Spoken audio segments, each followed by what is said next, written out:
Print and electronic media మిత్రులందరికీ నమస్కారం. ఈరోజు సారాంశం ఏంటంటే ప్రెస్ మీట్ ఇది.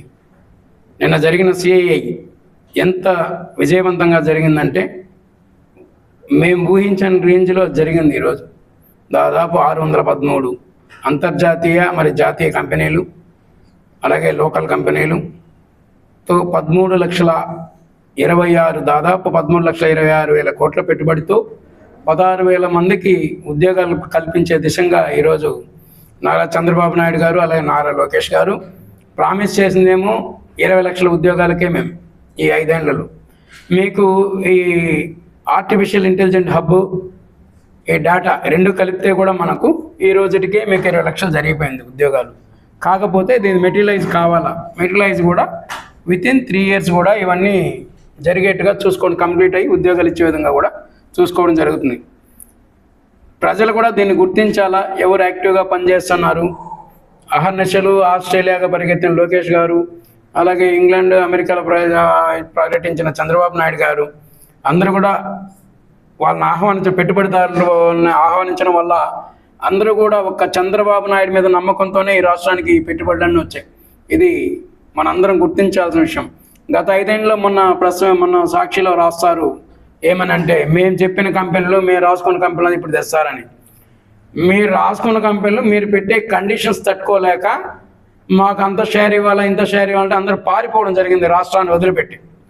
అలా కాకుండా నిజాయితీగా పారదర్శకంగా ఈరోజు అనేక రకాలైన ఇన్సెంటివ్స్ ఇవ్వడం వల్ల పారిశ్రామికవేత్తలందరూ కూడా ఈరోజు ఆంధ్రప్రదేశ్ వైపు మనకు మొగ్గు చూపుతున్నారు.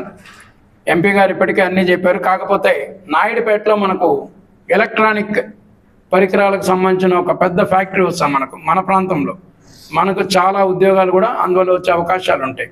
అది కాకుండా ఇంకో ఇండస్ట్రీ కూడా వెంకటగిరి ప్రాంతంలో ఇంకో ఇండస్ట్రీ కూడా వస్తుంది మనకు. తిరుపతి, ఈ జిల్లాలకు అన్నిటికీ కూడా ఉద్యోగాల కొరతే లేకుండా చేసే పరిస్థితి ఈరోజు తెలుగుదేశం పార్టీ ప్రభుత్వం తీసుకునింది. కాబట్టి దీన్ని వక్రీకరించాలి, ఏదంటే అది మాట్లాడుతూ ఉంటాడు. దీనికి ఉదాహరణ అంటే ఇంకా మనకు హైదరాబాద్లో స్థాపించిన సైబర్ సిటీ కానీ, ఆ రోజు ఎందరో విమర్శించారు చంద్రబాబు నాయుడు గారిని, ఇవన్నీ జరిగేదా పోయేదని. ఆ రోజు కూడా ఆయన బిల్ గేట్స్ గారిని పక్కన కూర్చోబెట్టుకొని ఆయన అన్ని రాష్ట్రం గురించి ఎక్స్ప్లెయిన్ జరిగింది. ఈ దేశంలో ఏ రాష్ట్రానికి వెళ్ళని బిల్ గేట్స్ మన రాష్ట్రంలో చంద్రబాబు నాయుడు గారి కోసమే ఆయనతో కూర్చొని డిస్కస్ చేసి ఆ రోజు ఈ డెవలప్మెంట్స్కి అంతా కూడా కారణమైంది. ఇవన్నీ కూడా పబ్లిక్ గుర్తించాలా, ప్రజలందరూ గుర్తించాలా, ఎవరు పనిచేస్తున్నారు ఎవరు పనిచేయాలని. వాళ్ళు ఈరోజు గోబల్స్ ప్రచారంలాగా మేము నెక్స్ట్ 29లో అధికారంలోకి వచ్చేస్తాం, అన్ని అధికారంలోకి వచ్చేస్తాం అని చెప్తున్నారు. ఇలాంటి పనులు ఏ రోజు కూడా ఆయన జగన్మోహన్ రెడ్డి ఇల్లు వదిలిపెట్టి బయట రాలా. పబ్జీ గేమ్ ఆడుకుంటాను, ఇంకో కార్యక్రమం చూసుకుంటాను, బయట రావాలంటే పరదాలు కట్టుకుంటాను, సెక్యూరిటీ 3 దశలు 4 దశలు పెట్టుకొని ఇబ్బంది పడు. ఈరోజు ధైర్యంగా ఇంత వయసులో కూడా 74 ఏళ్ల వయసులో సీఎం గారు ప్రజల కోసం, యువత కోసం, మహిళల కోసం ఎంటర్ప్రెన్యూర్గా మహిళలు కూడా తయారు కావాలనే ఉద్దేశంతో దేశాంతరాలు తిరిగి ఆయన ఈరోజు పెట్టుబడిదారులను రిక్వెస్ట్ చేసి తీసుకురావడం జరుగుతుంది. అదే గత ప్రభుత్వంలో ఒక పరిశ్రమ పెట్టాలంటే వైసీపీ నాయకులకు షేర్ ఇవ్వాలా, పార్ట్నర్షిప్ ఇవ్వాలా, లేకపోతే ఇండస్ట్రీని క్యాన్సిల్ చేసేవాళ్ళు. ఈ ప్రభుత్వం వాళ్ళకి కావాల్సినవన్నీ సమకూర్చి రాష్ట్ర అభివృద్ధి చెందే విధంగా, అలా ప్రజలకు ఉద్యోగాలు దొరికే విధంగా, యువత కూడా మేల్కొల్పే విధంగా అందరినీ ఎంటర్ప్రెన్యూర్ చేయాలనే ఉద్దేశంతో చంద్రబాబు నాయుడు గారు ఈరోజు ముందుకెళ్తున్నారు. ప్రతి ఇంటికి ఒక ఎంటర్ప్రెన్యూర్ ఉండాలనేది ఈరోజు బాబు గారి సంకల్పం. అదేవిధంగా కూడా రాబోయే రోజుల్లో ప్రతి ఇంటికి ఒక ఇండస్ట్రిస్ట్ ఉంటాడు, దాంట్లో ఎలాంటి డౌట్ లేదు. మనం చేసుకోవాలి, కానీ సహకారాలు అందించడానికి సీఎం గారు రెడీగా ఉన్నారు మనకు. కాబట్టి మనం వాడుకోవాలని చెప్పి కోరుకుంటున్నా. ఇకపోతే నిన్న కరుణాకర్ రెడ్డి గారు అసిస్టెంట్ VGSOని సతీష్ కుమార్ గారిని తెలుగుదేశం పార్టీ వాళ్ళు పెట్టిన ప్రెషర్కే ఆయన చనిపోయినాడని చెప్పడం హాస్యాస్పదంగా ఉంది. ఎందుకంటే మీ గవర్నమెంట్లో జరిగిన తప్పులు దాన్ని ఈరోజు వెలికి తీస్తే మనకేం అట్రిబ్యూట్ ఉంటుంది, దాంట్లో మనకేం లేదు. వాళ్ళు తప్పించుకోవడానికి మీరు ఒక ఉదాహరణ పరిటాల రవీంద్ర దగ్గర నుంచి హత్య జరిగిన దగ్గర నుంచి చూస్తే దాదాపు 7 మర్డర్లు జరిగాయి కొన్ని బ్యారెక్స్లో, జైలు బ్యారెక్స్లోను.